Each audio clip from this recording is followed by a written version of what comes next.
टुरमा चाहिँ अब गुड मर्निङ गाइज। आज फेरि नयाँ टुरको लागि चाहिँ प्लान भइसकेको छ।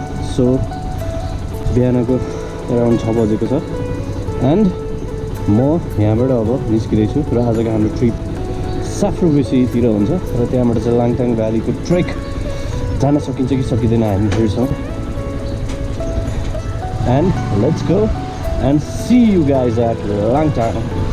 डाँडा काँडा र यतापट्टिको अर्को हिमालयन रेन्ज होइन, त्यो ठ्याक्कै राम्रो देखिँदो रहेछ। सो यहाँ 5 मिनट ब्रेक लिएर फेरि वी आर मुभिङ टु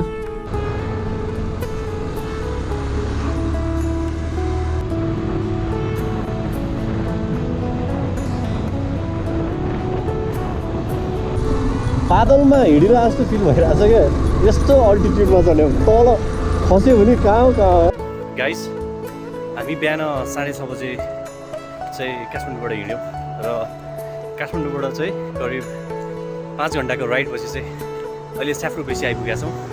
समुद्र सतहबाट 1460 मिटरमा रहेको साफ्रोबेसीबाट हामी चाहिँ अब ब्याम्बो होटलसम्म उक्लिँदैछौँ। So ride is amazing, the place is amazing, so we are enjoying a lot.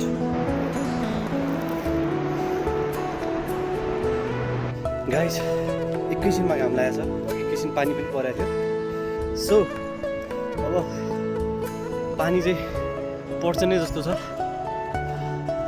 हेरौँ के हुन्छ। यता कतै उत लाग्ने ठाउँ पनि छैन, बट मैले बादललाई हेरिरहेको छु, बादलले पनि